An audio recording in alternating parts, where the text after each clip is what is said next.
Allah anasema wanadainahu an ya Ibrahimu qad saddaqta ar-ru'ya, ndipo tukamuita Ibrahim tukamwambia ya kuwa ni kweli hakika umeisadikisha ndoto. Baada ya hapo ndipo Allah akamteremshia mnyama kutoka mbinguni, na hapo ndipo ikawa chanzo cha kuchinja. Ndugu zangu Waislamu, ili ujue siri ya kuchinja na asili yake ni halali, angalia wameivamia matwakuti na washirikina, wanawachinjia mashaitani wao ili wawape mali. Sasa sikiliza tofauti iliyopo baina ya kuchinja kwa ajili ya Allah na kuchinja kwa ajili ya utwakuti. Allah anasema katika surati Hajj, lan yanala Allaha luhumuha wala dimauha walakin yanaluhu jalla jalaluhu ala almar'i an ya'rifa anna almauta babun wa kullu an-nasi dakhiluhu ya laita shi'ri ba'da albabi maddaru الدار دار نعيم إن عملت بما يرضي الإله وإن خالفت فالنار هما محلان ما للمرء خيرهما فانظر لنفسك لأي الدار تختار.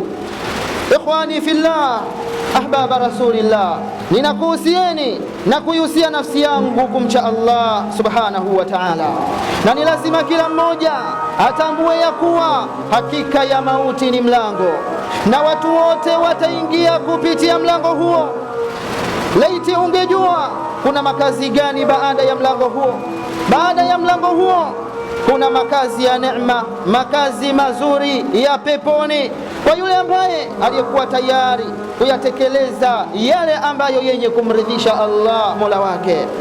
Lakini baada ya mlango huo kuna makazi mabaya ya shari, makazi ya motoni kwa yule ambaye aliyekuwa tayari kwenda kinyume na yale ambayo yenye kumuudhi Allah.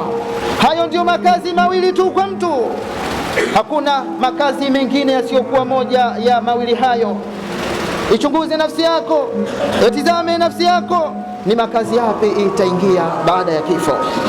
Ikhwani fillahi ahbaba rasulillah, ma mawdhu khutbatina al-yawm unwanuha yaqul sirru al-udhiyati wa mafatihu ar-rizqi min Allah, siri ya kuchinja na funguo na ufunguo wa riziki kutoka kwa Allah subhanahu. Al-udhiyatu baina at-tadhhiyati war-rizqi, mafungamano yaliyopo baina ya kuchinja na riziki kutoka kwa Allah jalla jalaluhu. Wa kaifa taftahu al-udhiyatu abwabu ar-rizqi, na namna ambavyo jambo la kuchinja linavyofungua na inakuwa ni sababu ya kupata na kufunguliwa kwa riziki. Washairatul udhiyati wa atharuha fil imani wa rizqi, lakini ibada ya kuchinja na athari zake katika imani na riziki. Ndugu Waislamu, aslu shairati al-udhiyah, chanzo cha kuchinja na asili yake ilikuwa ni vipi na ilikuwa ni nini? Kama tunavyotambua, Allah ndani ya Qur'ani tukufu anatueleza ya kuwa jambo hili na asili yake aliposema, falamma balagha ma'ahu sa'ya qala ya bunayya inni ara fil manami anni adhbahuk fanzur madha tara. Allah anatuambia Nabii Allah Ibrahim pale alipokuwa tayari kumchinja mwanae na mtoto wake Ismail, akamwita akamwambia, ya bunai, ewe mwanangu, inni ara fil manami anni adhbahuk fanzur madha tara, ewe mwanangu tizama, hebu angalia, mimi ninaona katika ndoto na ninaota katika ndoto ya kuwa ninakuchinja. Jambo hilo unalionaje? Sikiliza mtoto alichosema Ismail, qala ya abati fa'al ma tu'mar, ewe baba yangu tekeleza, fanya yale ambayo Allah amekuamrisha. Hiyo ni amri kutoka kwa Allah. Satajiduni insha Allahu minas sabirin, akasema insha Allah nitakuwa mvumilivu, kwa sababu jambo la kuchinjwa sio jambo dogo. Akasema kwa kuwa ni amri kutoka kwa Allah, baba, utanikuta mimi ni mwenye kuvumilia na kusubiria.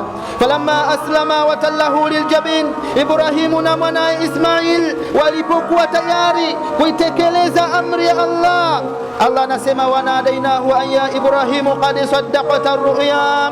Allah akasema ndipo tukamuita Ibrahim tukamwambia ya kuwa ni kweli hakika umeisadikisha ndoto.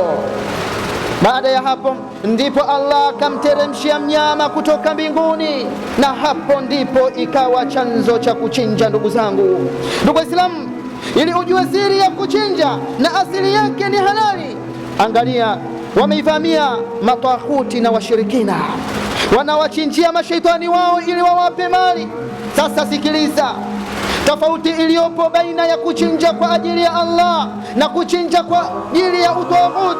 Allah anasema katika surati Hajj aya nambari 37, la yanala Allaha luhumuha wala dimauha walakin yanaluhu taqwa minkum. Allah anasema ya kuwa jama, hakika hivyo vichinjwa vyenu, wanyama wenu, damu za hawa wanyama wenu na nyama zake hazimfikii Allah, na Allah hana haja navyo kabisa. Alichokuwa nacho haja nacho ni nini? Sasa Allah akasema kile ambacho anacho haja nacho kwenu nyinyi ni imani na ucha Mungu. Lakini angalia matawaghuti sasa, wao ibada yao ya kuchinja ikoje? Kwanza utasikia damu isidondoke chini, miongoni mwa mambo yao ambayo yanakuwa ni tofauti kabisa na uhalali na ibada ya Allah jalla jalaluhu.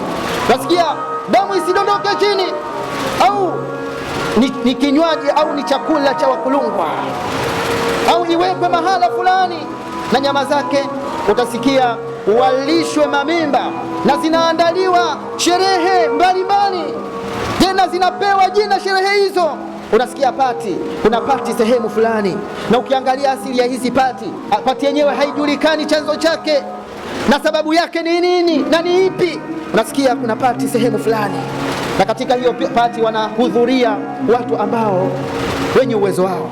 Humuoni fakiri wala maskini katika pati hiyo, na utaona pati zote hujawahi au ni nadra kutokea eti maskini au fakiri anaandaa pati.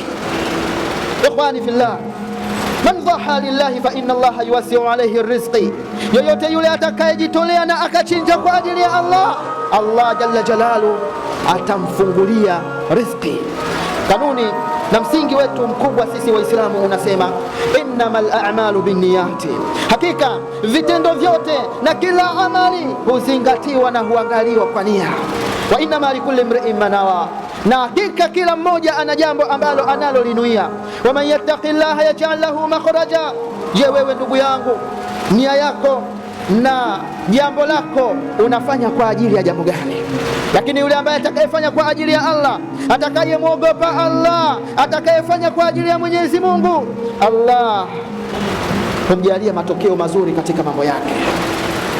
Yarzuquhu min haythu la yahtasib, lakini Allah atamruzuku katika upande asiyotarajia. Ndugu Islam, ili ujue siri ya kuchinja ni kubwa ndugu zangu, angalia Bwana Mtume Muhammad sallallahu alayhi wasallam, na yeye pia alichinja, tena kondoo wawili kwa mkono wake. Sasa wewe ni nani ambaye hutaki kuchinja kwa ajili ya Allah? Katika hadithi iliyo sahihi katika kitabu cha Imamu Muslim ukurasa nambari 1966 na Imamu Bukhari kwa nambari 5558, hadithi hii ameisimulia Anas, anasema Mtume sallallahu alayhi wasallam alichinja kondoo wawili. Dhaha nabii sallallahu alayhi wasallam bikabshaini amlahaini dhabahahuma biyadihi wasamma wa kabbara. Anasema Mtume alichinja kondoo wawili kwa mikono yake, akamtaja Allah na akapiga takbir. Huyo ni Bwana Mtume Muhammad. Ibn Taymiyyah anasema udhuhia ni miongoni mwa alama kubwa kabisa za Uislamu, na kinachochinjwa ni bora zaidi kuliko sadaka inayotolewa, kuliko kutoa pesa za sadaka yake. Kwa maana yani mtu ameandaa mnyama wake kwa ajili ya kumchinja, kwa ajili ya udhuhia, akabadilisha mawazo akasema mnyama huyu ninamuuza sasa ili niweze kupata pesa, niweze kutoa sadaka. Sasa jambo hilo sio bora, bora zaidi ni kuchinja mnyama huyo. Ndugu Islam, mmoja katika watu maskini hali duni, falamma jaa yaumul eid baa shay'an min mata'ihi litashtari adhahiyatan, muda na siku ya Eid ilipofika akauza bidhaa yake kwa ajili ya kununua mnyama kwa ajili ya Eid, kwa ajili ya Allah subhanahu wa ta'ala. Maskini falamma dhaha barakallahu lahu fi malihi hatta asbaha min al-aghniya, ilipofikia hatua na akamchinja mnyama yule ambaye amejiwekezea amejichanga, akauza bidhaa zake maskini, ili aweze kununua mnyama, aweze kumchinja kwa ajili ya Allah. Baada ya kumchinja mnyama yule, Allah subhanahu baraka lahu fi malihi hatta asbaha min al-aghniya. Allah alibariki katika mambo yake, miongoni mwa matajiri wakubwa. Hivyo ma nakasa malu min sadaqa. Ndugu zangu, mali yoyote ile inayotolewa sadaka, kwa hakika mali hiyo haifilisiki hata kidogo.